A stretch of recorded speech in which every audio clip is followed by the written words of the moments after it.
దేవుని పరిశుద్ధ నామమునకు మహిమ కలుగును గాక. కూడి ఉన్న మీ అందరికీ క్రీస్తు నామములో వందనాలు. Praise lord. కొద్ది నిమిషాలు దేవుని వాక్యమును ధ్యానం చేసుకుందాం. పరిశుద్ధ బైబిల్ గ్రంథములో నుండి మత్తయి సువార్త 5వ అధ్యాయం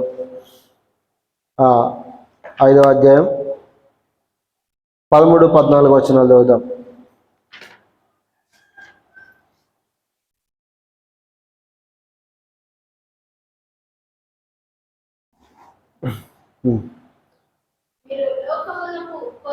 మీరు లోకమునకు ఉప్పై ఉన్నారు.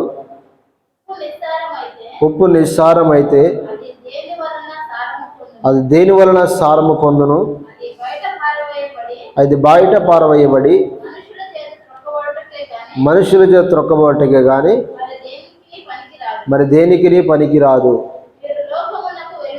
మీరు లోకమునకు వెలుగై ఉన్నారు. ఉండదు. చాలు. చిన్న మాట ప్రార్థన. మహాపరిశుద్ధుడమైన తండ్రి, ప్రేమగల దేవుడా, నీకు వందనాలు. కొద్ది నిమిషాలు వాక్యం ధ్యానిస్తూ ఉండగా నీ కృప మాకు తోడుగా వచ్చి సహాయం చేయమని అయా ప్రతి బిడ్డతో మీరు మాట్లాడు ప్రభా. యథాశులను బలపరచండి, అందరికీ అర్థమయ్యేలాగా విరిచి మంచిపెట్టి కృప దయచేయమని యేసు నామములో ప్రార్థిస్తున్నాను తండ్రి, ఆమేన్. హల్లెలూయా. పరిశుద్ధ బైబిల్ గ్రంథంలో రాయబడిన యొక్క సంఘటన మనం చూస్తే, ఇక్కడ యేసు ప్రభువారు ఆయన కొన్ని ధన్యతల గురించి తెలియజేసిన తర్వాత ఆయన మాట్లాడుతున్న మాట ఏంటంటే, మీరు లోకమునకు ఉప్పై ఉన్నారు అంటున్నాడు. క్రైస్తవుడు లోకానికి ఎలా ఉన్నారంట? ఉప్పులాగా ఉన్నాం. ఉప్పు అనేది పాత నిబంధన గ్రంథంలో మనం చూస్తే శుద్ధీకరణకు ఉపయోగిస్తారు. దాన్ని దేనికి ఉపయోగిస్తారు? శుద్ధీకరణకు ఉపయోగిస్తూ ఉంటారు. కాబట్టి ప్రియ దేవుని బిడ్డలారా, ఉప్పు మన జీవితంలో ఎన్నో కార్యాలను, లేకపోతే మన జీవితాల్లో ఒక ఉప్పు వాడే దాని విధానం మనం చూస్తే శుభ్రపరచడానికి, నిల్వ ఉంచడానికి, అది రుచిని ఇవ్వడానికి కూడా ఉప్పు ఎంతగానో ఉపయోగపడుతూ ఉంది. ఈరోజు క్రైస్తవులైన మనం అందరం కూడా ఎలా ఉండాలంటే, ఈ లోకంలో సమాజంలో క్రైస్తవుడు ఎలా ఉండాలంటే, దేవుని సువార్త ద్వారా, దేవుని యొక్క నీతి చేత ఎలా ఉండాలంటే లోకాన్ని బాగు చేసే వ్యక్తులుగా ఉండాలి. అర్థమవుతుందా? లోకంలో శుభ్రతను తీసుకొచ్చే, లేకపోతే అన్ని విధాలుగా నీతి, యథార్థత, పరిశుద్ధత కలిగిన వారంగా పాడైపోతున్న సమాజాన్ని మనం కట్టేవారంగా, పాడైపోతున్న సమాజాన్ని మంచి త్రోవలకు తీసుకొచ్చే బిడలుగా క్రైస్తవులు ఉండాలి. అర్థమవుతుందా? అందుకోసమే నిర్గమకాండం 30వ అధ్యాయంలో దీని గురించి ఒక మాట చదువుదాం మనం. నిర్గమకాండం 30వ అధ్యాయం 5వ వచనం.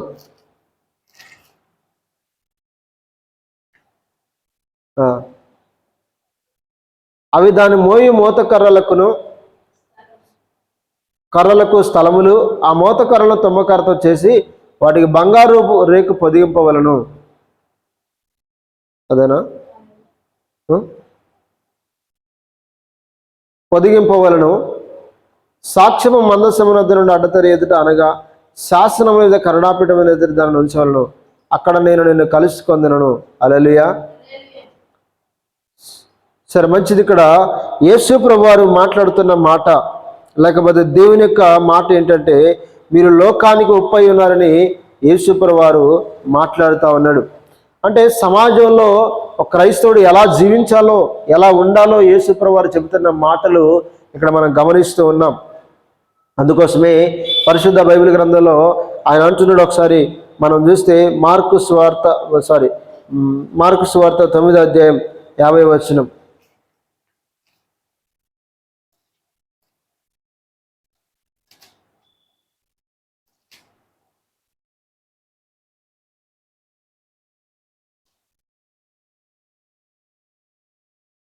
చదుదాం.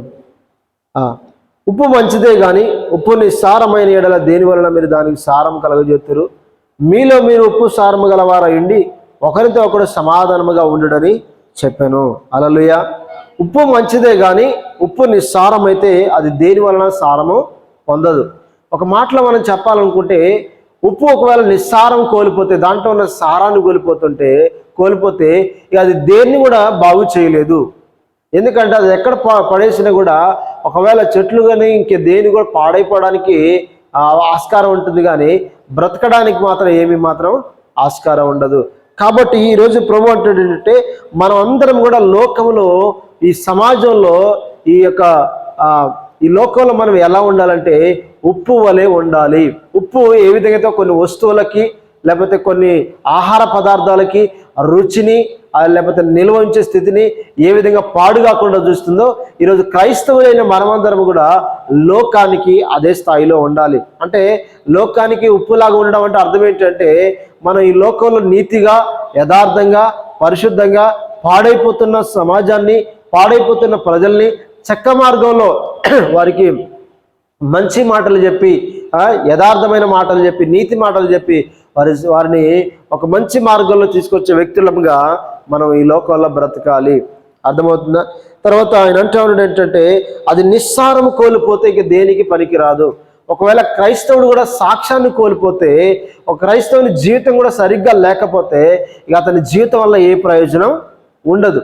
కాబట్టి ఒకసారి కనుక ఉప్పు సారం కోల్పోతే అది దేనికి పనికి రాకుండా పారవేయబడుతుందో, ఈరోజు క్రైస్తవుడు కూడా ఒకవేళ సాక్ష్యము లేకుండా, యథార్థత లేకుండా, నీతి లేకుండా, పరిశుద్ధత లేకుండా, సువార్త లేకుండా ఈ లోకంలో బ్రతికితే అతని వల్ల ఏ ఉపయోగము ఉండదు. అర్థమవుతుందా?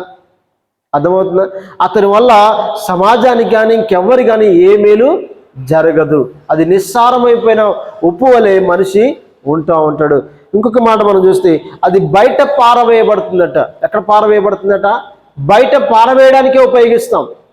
ఎందుకంటే ఉప్పులో సారం లేదు కనుక ఆ సారం లేని స్థితిని, దానివల్ల ఏ ప్రయోజనం లేదు కాబట్టి దాన్ని తీసుకెళ్ళి మనం ఎక్కడ వేస్తామంటే బయట పారవేస్తూ ఉంటాం కదా.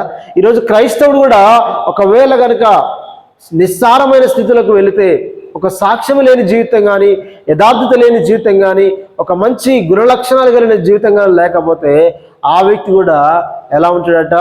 ఉప్పు వలె బయటకు త్రోసివేయబడిన వ్యక్తిగా కనబడుతూ ఉంటాడు. ఏమిటికి పనికిరాని వ్యక్తిగా ఉండిపోతాడు. నిష్ఫలమైన వ్యక్తిగా, ఏ ఫలము లేని వ్యక్తిగా బ్రతకడానికి ఆస్కారం ఉంటుంది. కాబట్టి అతని వల్ల ఏ ప్రయోజనం ఉండదు. అతన్ని ఇక పారవేయడానికి తప్ప ఇంక దేనికి పనికిరాదు. ఒకవేళ మనము అదే స్థాయిలో మనం చూసుకుంటే, ఒకవేళ క్రీస్తు మార్గంలో మనం నడకపోతే, క్రీస్తు యొక్క మార్గంలో మనం జీవించకపోతే ఖచ్చితంగా మనం వెలుపటి చీకటిలోనికి వెళ్ళి పోవాల్సిందే. అంటే నరకానికి వెళ్ళిపోవాల్సిందే.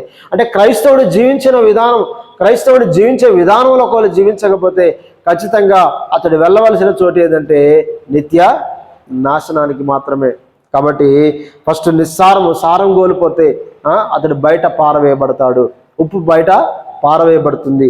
మూడవదిగా అది మనుషుల చేత త్రొక్కబట్టకే కారణమవుతుంది. అర్థమవుతుందా? ఇక దేనికి పనికిరాదు, మనుషుల చేత త్రొక్కబడుతుంది అది కదా.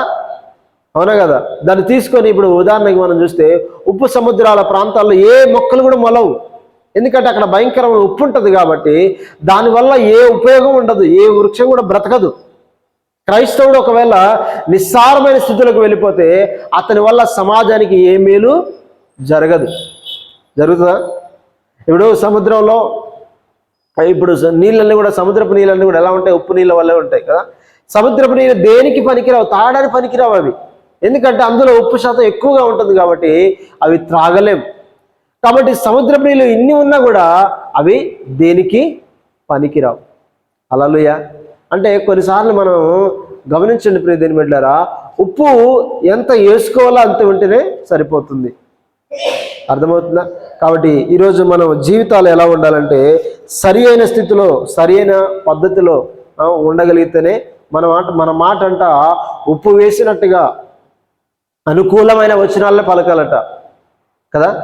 ఉప్పు కొంచెం వేస్తే టేస్ట్ అలా వస్తుందో, మనం మాట్లాడగానే అక్కడ ఉన్న నలుగురి మధ్యలో ఒక సమాధానం కలగాలి, ఒక సంతోషం కలగాలి, ఆదరణ కలగాలి, ఇంకో శ్రేష్టమైన ఒక మంచి ఉపదేశం కలగాలి తప్ప ఆ మాట ద్వారా గాయపరచబడే పరిస్థితికి రాకూడదు. మనం మాట్లాడే మాట ఇతరులకు గాయం కలుగజేయకూడదు. మనం మాట్లాడే మాట ఇతరులకి నొప్పిని తీసుకురాకూడదు. మనం మాట్లాడే మాట ఇతరులకు అభ్యంతరకరం కలిగించకూడదు. కాబట్టి గమనించండి, ఉప్పు ఏం చేస్తుందంటే అది కొన్ని వస్తువులు నిల్వ ఉంచుతుంది, అది శుభ్రం చేయడానికి ఉపయోగిస్తాము, తర్వాత అది టేస్ట్ని ఇస్తుంది. అది అర్థమవుతుందా? కాబట్టి ఈ రకంగా మన జీవితాల్లో కూడా ఈ రకమైన పరిస్థితి మనం ఉండాలి.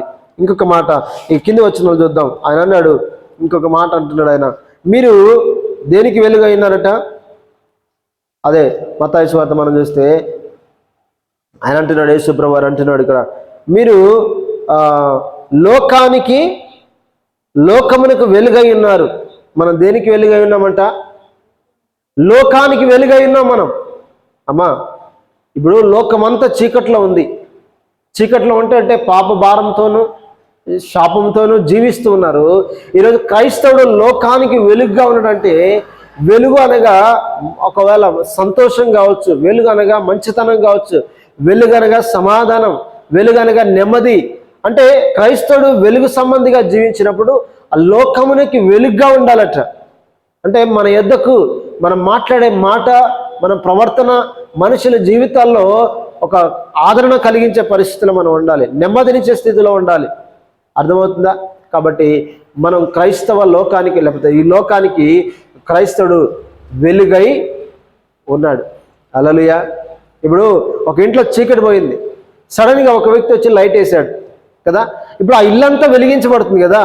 అప్పటిదాకా చీకట్లో ఉండి ఏమి కానరాక, ఏం చేయలేక, ఏం త్రోయక ఆ అయోమయలో అంధకారంలో కూరుకుపోయిన ప్రజలకి ఒక్కసారిగా లైట్ వస్తే ఎంత సంతోషంగా ఉంటుందో, ఎంత నెమ్మదిగా ఉంటుందో, ఎంత ప్రశాంతంగా ఉంటుందో.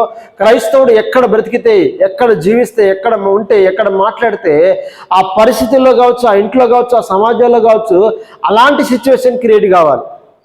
హల్లెలూయా. ఎలాంటి సిచ్యువేషన్ క్రియేట్ కావాలి? లైట్ వేసినప్పుడు ఎంత ప్రశాంతత వాతావరణం ఏర్పడుతుందో, అదేవిధంగా క్రైస్తవుడు ఉన్న స్థలము కావచ్చు, వీధి కావచ్చు, ప్రాంతం కావచ్చు, ఉద్యోగం చేసే ఏ ప్రాంతమైనా కావచ్చు, ఏ స్థలమైనా కావచ్చు, అక్కడ క్రైస్తవుడు నిలబడినప్పుడు ఆ ప్రాంతానికి ఒక ప్రశాంతమైన వాతావరణం తీసుకొచ్చే వ్యక్తిగా ఉండగలగాలి. అర్థమవుతుందా? వెలిగించే వ్యక్తిగా ఉండాలి. చీకట్లో ఉన్న వారిని వెలుగులోకి నడిపించే వ్యక్తిగా ఉండాలి. అంధకారంలో కూరుకుపోయిన ప్రజల్ని వెలుగులోకి తీసుకొచ్చే వ్యక్తులుగా ఉండాలట. మనం వెళ్ళగానే ఆ కుటుంబంలో సమాధానం కలగాలి. మనం వెళ్ళగానే ఆ కుటుంబంలో ఏదో ఒక మేలు జరగాలి. మనం వెళ్ళగానే ఆ కుటుంబంలో అప్పటి వరకు లేని ఒక మంచి వాతావరణం రావాలి. అంటే ఆ రీతిగా క్రైస్తవుడు బ్రతకాలి కదా. ఆ రీతిగా మనం ఏం చేయాలట? బ్రతకాలి. మీరు లోకమునకు వెలుగై ఉన్నారు. అందుకోసమే వెలుగుతున్న పట్టణం చూడండి, అక్కడ ఏమంటాడంటే ఆయన ఒక మాట చూడండి, కొండ మీద ఉన్న పట్టణము మరుగై ఉండలేదు. అర్థమవుతుందా? అంటే కొండ మీద ఉన్న పట్టణం కూడా మరుగై ఉండలేదట. అంటే మనం లోకానికే వెలుగుగా ఉంటే అది ఎంత ఎత్తులో ఉండండి, ఎంత కొండ మీద ఉండండి, ఆ పట్టణం మరుగై ఉండదట. ఈరోజు మనుషులు దీపం వెలిగించి కొంచెమే కింద పెట్టరు, కానీ దాన్ని ఇంటి నుండి వారందరికీ వెలుగుచ్చుటకై దీపస్తంభంలోనే పెట్టుదురు. చూస్తున్నారా? ఇప్పుడు ఇంట్లో కరెంటు పోయింది, ఇల్లంతా చీకటి అయిపోయింది. ఆ సమయంలో మనం ఏం చేయాలి? ఇప్పుడు ఒక దీపాన్ని వెలిగించి ఎక్కడ పెడతాం? కొంచెం కింద పెడతామా? ఒక గంప కింద పెడతామా? పెట్టం కదా. ఎక్కడ పెడతాం? ఒక ఎత్తైన స్తంభం మీద పెడతాం. ఎందుకంటే ఎత్తైన స్తంభం మీద ఉన్నప్పుడు ఆ ఇల్లంతా కూడా వెలిగించబడుతుంది కదా. ఆ ఇల్లంతా కూడా చీకటి తొలగిపోయి వెలుగులోకి వచ్చేస్తారు. ఈరోజు క్రైస్తవుడు కూడా చీకటిలో ఉన్న ప్రజలందరూ కూడా ఎలా ఉండాలంటే వెలుగులాగా ఉండాలి. మన క్రియలు, మన మాట, మన ప్రవర్తన అన్నీ కూడా ఎలా ఉండాలంటే వెలుగు వలె ఉండాలి. అంటే మనం చేసే సహాయం కావచ్చు, మనం మాట్లాడే మాట కావచ్చు, మన ప్రవర్తన కావచ్చు, మన జీవితం కావచ్చు, అన్ని విషయాలు కూడా సమాజానికి వెలుగిచ్చేవిగా మనం ఉండాలి. అర్థమవుతుందా? అందరికీ ఏం చేయాలట? మనం వెలుగునివ్వాలి. అందరికీ ఏం చేయాలట? వెలుగునివ్వాలట. చూడండి ఇక్కడ అంటారు, ఇంటి నుండి వారందరికీ వెలిగించుటకై దీపస్తంభం మీదనే పెట్టుదురు. అది ఎక్కడుండాలి? ఎక్కడుండాలి? దీపస్తంభం మీద ఉండాలి. ఎందుకంటే అందరికీ వెలిగివ్వాలి. వెలిగించబడిన మనం ఇంట్లో కూర్చుంటే సరిపోదు. దేవుని సువార్తను ప్రకటించాలి, దేవుని రాజ్యాన్ని గురించి ప్రకటించాలి, యేసు ప్రభువుని గురించి అనేకులకు తెలియజేయాలి కదా. చీకటిలో అంధకారంలో ఉన్న ప్రజలకి, పాపంలో ఉన్న ప్రజలకి, నరకానికి సమీపిస్తున్న ప్రజలకి యేసుని గురించి మనం తెలియజేసినప్పుడు, ఆ యేసును వారు అంగీకరించినప్పుడు, యేసులోకి వారు వచ్చినప్పుడు వెలుగులోకి వాళ్ళు రాగలుగుతూ ఉంటారు కదా. మనం వెలుగు వద్దకు నడిపించినప్పుడు వాళ్ళు కూడా వెలిగించబడుతూ ఉంటారు. వారి జీవితాలు కూడా నెమ్మది పొందుతూ ఉంటాయి. వారి జీవితాలు కూడా జీవాన్ని సంపాదించుకుంటాయి. వారి జీవితాలు కూడా సృష్టికర్తని యేసును సంపాదించుకుంటారు కదా. దానికి కారణం ఎవరు? వాళ్ళు వెలుగు దగ్గరికి రావాలి. అందుకోసం ప్రభువు అన్నాడు, నేను లోకమునకు వెలుగై ఉన్నాను. యేసు ప్రభువారు వెలుగై ఉన్నాడు కాబట్టి ఈరోజు ఆయన యందు విశ్వాసించిన వారందరినీ, ఆయన నమ్మిన ప్రజలందరినీ కూడా యేసు ప్రభువారు ఏం చేశాడట? వెలిగించాడు. ఇప్పుడు వెలిగించబడ్డ మనం ఏం చేయాలట? ఇంకా నలుగురిని వెలిగించాలి. అర్థమవుతుందా? ఒక క్రొవ్వొత్తి వెలిగించబడితే ఆ క్రొవ్వొత్తితోటి ఏం చేయాలంటే ఇంకా 4 క్రొవ్వొత్తుల్ని మనం ఏం చేయాలట? వెలిగించాలి. అర్థమవుతుందా? యేసు ప్రభువారు అందుకోసమే మనల్ని ఏర్పాటు చేసుకున్నాడు. యేసు ప్రభువారు అందుకోసమే మనల్ని ఈ లోకంలో నిలబెట్టాడు, ఆయన రక్షించాడు ఆయన. అర్థమవుతుందా? కాబట్టి ప్రియ దేవుని బిడ్డలారా, ఈ లోకానికి మనం వెలుగై ఉన్నాము. ఒక మాట మనం చూస్తే, వెలుగై ఉన్న మనం అందరం కూడా ఈ లోకంలో నశించిపోతున్న ప్రజలకి, అంధకారంలో ఉన్న ప్రజలకి, నెమ్మది లేక సమాధానం లేక జీవిస్తున్న ప్రజలకి మనం అందరం ఎలా ఉండాలంటే వెలుగు వలె ఉండాలి. కొంతమంది శాపగ్రస్తమైన జీవితంలో ఉంటారు, కృంగిపోయిన స్థితిలో ఉంటారు, ఏం చెయ్యాలో తెలియని పరిస్థితిలో ఉంటారు, అంధకారంలో ఉంటారు. చూడండి ఒకసారి యెషయా గ్రంథం 9వ అధ్యాయం 2వ వచనం, చీకటిలో నడుచు జనులు గొప్ప వెలుగును చూచున్నారు, మరణ ఛాయ గల దేశ నివాసుల మీద వెలుగు ప్రకాశించును. హల్లెలూయా. ఏంటట? మరణ ఛాయ గల ప్రజల మీద గొప్ప వెలుగు ప్రకాశించును. అందుకోసమే చూడండి, మొదటి వచనం చూస్తే, ఆయన వేదన పొందిన దేశం మీద మబ్బు నిలవలేదు, పూర్వకాలమున ఆయన జబూలను దేశమును నప్తాలి దేశమును అవమానపరిచెను, అంత్యకాలమున ఆయన సముద్ర ప్రాంతమును అనగా యోర్దాను అద్దరిని అన్యజనులను గలిలయ ప్రదేశమును మహిమ గలదానిగా చేయుచున్నాడు. హల్లెలూయా. చూడండి, అక్కడ కొన్ని ప్రాంతాలు ఉన్నాయి. నప్తాలి దేశం అంట, ఇవన్నీ జబూలుని ప్రాంతం, ఇవన్నీ కూడా దేవుడు వాటిని అవమానపరిచాడట ఒక దినాన. అయితే అంత్యకాలంలో అంతిమ దినాన వాటిని ఏం చేస్తాడంటే వాటిని వెలిగించడానికి, మహిమ గలదానికి వాటిని చేయుచున్నాడట. చూడండి, అక్కడ అంత్యకాలమైన సముద్ర ప్రాంతమును అనగా యోర్దాను అద్దరిని అన్యజనులను గలిలయ ప్రదేశమును మహిమ గలదానిగా చేయబోతున్నాడు. ఎందుకంటే యేసు ప్రభువారు ఆయన పుట్టిన తర్వాత, ఆయన జన్మించిన తర్వాత ఈ ప్రాంతాలకు వెళ్ళినప్పుడు మరణ ఛాయలలో ప్రజలందరూ కూడా వెలుగును చూశారట. చూడండి, అక్కడ చీకటిలో నడుచు జనులు గొప్ప వెలుగును చూస్తున్నారు. అర్థమవుతుందా? చీకటిలోను మరణ ఛాయలలో ప్రజలందరూ యేసు ప్రభువారు చూడగానే ఏం జరిగిందట? వారి జీవితాల్లో వెలుగు ప్రకాశించబడిందట.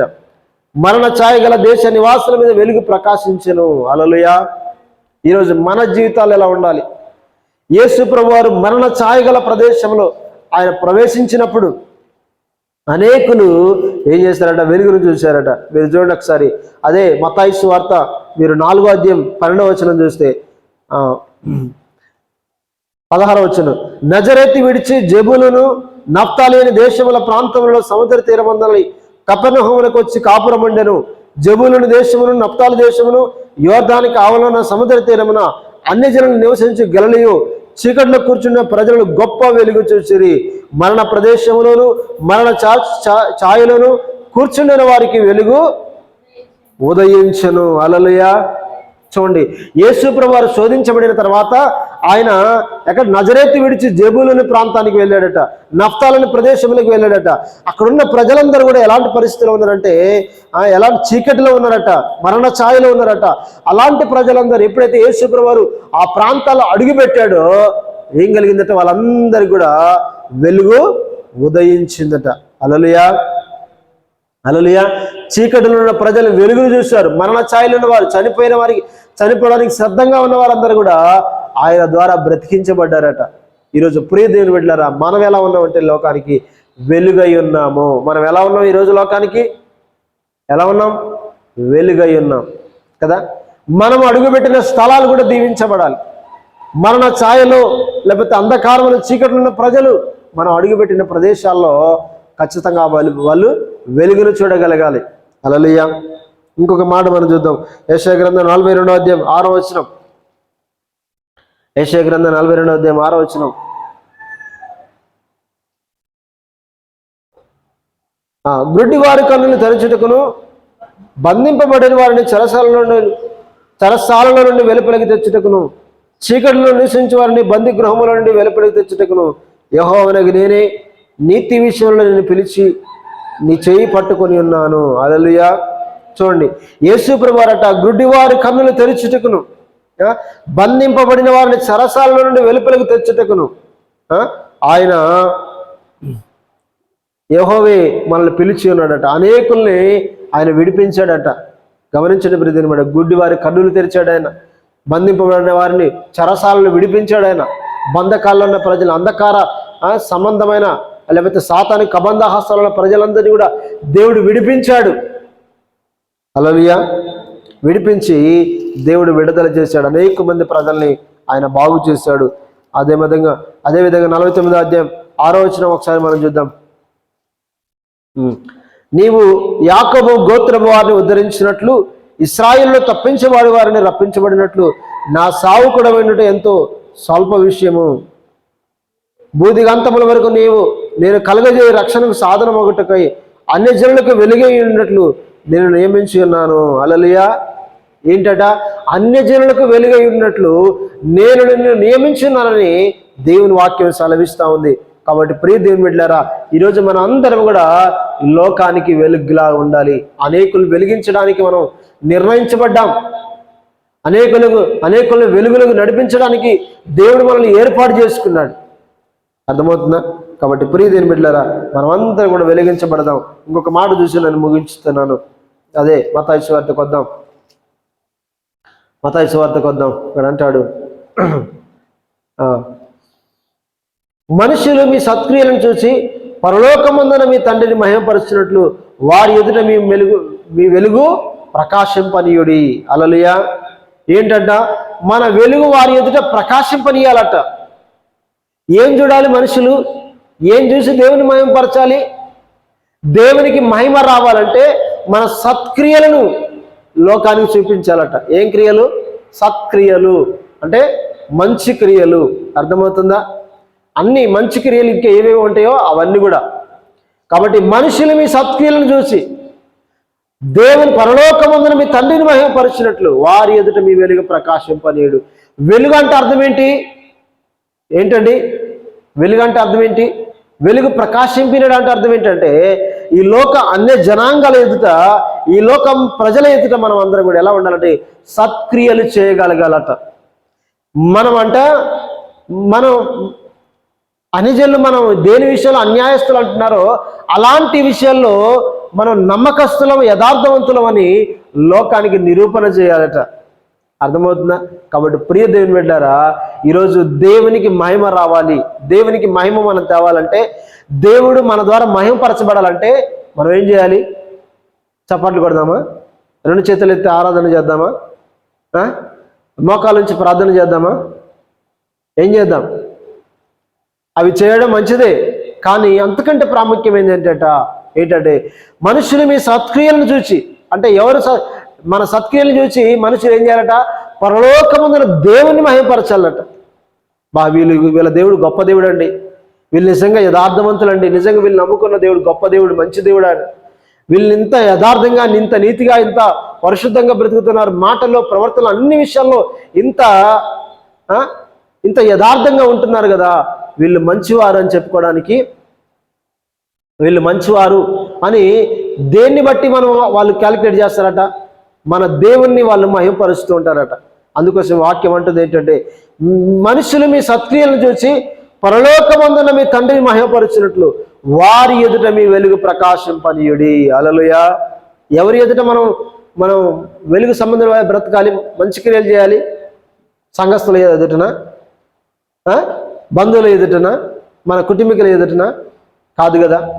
ఎక్కడ అంటే వాక్యం చెప్తా ఉంది ఏంటంటే, ఈ లోకంలో, అర్థమవుతుందా?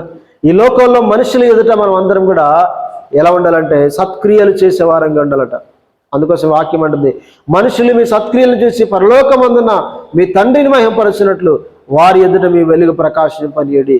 కాబట్టి ప్రియ దేవుని బిడ్డలారా, ఈరోజు దేవుడు చెప్తా ఉన్నాడు ఏంటంటే, మీరు లోకానికి ఉప్పై ఉన్నారు, మీరు లోకానికి వెలుగై ఉన్నారు, మీరు లోకానికి ఎలా ఉండాలి మనం? దేవునికి మహిమ తెచ్చే ప్రజలంగా మనుషులు ఎదుట మన సత్క్రియలను అనే వెలుగుని ప్రకాశింపనీయాలట. కాబట్టి ఈ 3 విషయాలు మనం గుర్తుపెట్టుకుందాం. అందుకోసమే నిస్సారమైన స్థితులకు మనం వెళ్ళకూడదు, బయట పారవేయబడటకు మనం ఆ విధంగా ఉండకూడదు, తొక్కబడటకు మనం ఉండకూడదు. అదేవిధంగా వెలుగుతున్న పట్టణం ఏ విధంగా అయితే లోకంలో వెలుగు చేతట్లయితే పట్టణం వెలిగించబడుతుందో, మనమందరం కూడా అందరికీ వెలిగించే వ్యక్తులంగా ఈ లోకంలో మనం జీవించగలగాలి. హల్లెలూయా. కాబట్టి అందుకోసమే యేసు ప్రభువు అంటున్నాడు, మీరు లోకమునకు ఉప్పై ఉన్నారు, మీరు లోకమునకు వెలుగై ఉన్నారు, కొండ మీద ఉండే పట్టణం మరుగై ఉండదు. అంత మాత్రమే కాదు, కానీ పరలోకమందున తండ్రికి మహిమ రావాలి, ఆయన మహిమపరచబడాలంటే ఈ లోకంలో ప్రజల ఎదుట మన వెలుగును ప్రకాశింప చేయగలగాలి. హల్లెలూయా. తలలో ఉంచుదాం, ప్రార్థన చేద్దాం. ఈ మాటలు దేవుడు దీవించును గాక. అందరం కూడా ప్రార్థన చేద్దాం ఈ సమయంలో. స్తోత్రము దేవ, పరిశుద్ధమైన తండ్రి, నీకు వందనాలు. గరుడా, నీకే స్తుతులు చెల్లిస్తున్నాము తండ్రి. యేసయ్యా, నీకు వందనాలు ప్రభువా. ఆశ్చర్య కార్యాలు చేయి దేవుడా, నీకే స్తుతులు నాయన. అద్భుతాలు జరిగించేవాడవు ప్రభువా, గొప్ప కార్యాలు చేయవాడవు ప్రభువా, నీకే స్తుతులు. ఇదిగో నాయన, మీరు లోకమునకు గొప్ప ఉన్నారని వాక్యం సెలవిస్తూ ఉంది. మీరు లోకమునికి వెలుగై ఉన్నారని వాక్యం సెలవిస్తుంది ప్రభు. నా తండ్రి, ఉప్పు ఏ విధంగా అయితే నా తండ్రి అయా శుభ్రతను కలగజేస్తుందో ప్రభు నాయన, అయా కొన్ని ఆహార వస్తువులు నిల్వ చేస్తుందో ప్రభు నా తండ్రి, ఆయా రుచిని కలగజేస్తుందో ఈరోజు క్రైస్తవ జీవితం కూడా ప్రభు నాయన, ఆయన తండ్రి ఇతరులు లోకములను తండ్రి ఆయా నీకుల్ని ప్రభా ఆయన తండ్రి సమాజం పాడు కాకుండా ప్రభు నాయన, సమాజంలో ఉంటున్న మేము అందరం కూడా నా తండ్రి సమాజానికి నా తండ్రి మేలుకరంగా క్షేమకరంగా ఉండటకు మీరే సహాయం చేద్దామన్న తండ్రి. వెలుగు సంబంధాల వల్ల జీవించడానికి ప్రభు మీరు దయచే ప్రభా, నీకు వందనాలు. సర్వశక్తిమంతుడా, నీకే స్తోత్రం. నువ్వు ఆ సర్వ మానవాళి కొరకై ఈ లోకంలో కల్వరి శిలువలో ఆఖరి రక్తు బట్టి వరకు కాల్చావు ప్రభు, నీకు వందనాలు చెల్లిస్తున్నాం. ఆయా ఈ లోకానికి క్రైస్తవుని వెలుగా ఉంచిన దేవుడా, నీకే స్తోత్రాలు చెల్లిస్తున్నాం తండ్రి. ఈ లోకానికి క్రైస్తవుని ఉప్పుగా ఉంచిన దేవుడా, నీకే స్తోత్రాలు చెల్లిస్తున్నాం తండ్రి. పరిశుద్ధ ఆత్మదేవుడా, నీకు వందనాలు. మహాగ్రంథా, నీకు వందనాలు. మహోన్నతుడా, నీకు వందనాలు. సర్వశక్తిమంతుడా, నీకు స్తుతులు చెల్లిస్తున్నాం తండ్రి. హల్లెలూయా, హల్లెలూయా, హల్లెలూయా, హల్లెలూయా, హల్లెలూయా, హల్లెలూయా, హల్లెలూయా. పునరుత్థానుడా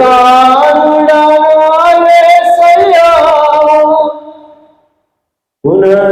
పునరుత్థానుడా యేసయ్యా, మరణము గెలిచి బ్రతికించితివి నన్ను, స్తుతి పాడుచు నిన్నే గణపరచుచు ఆరా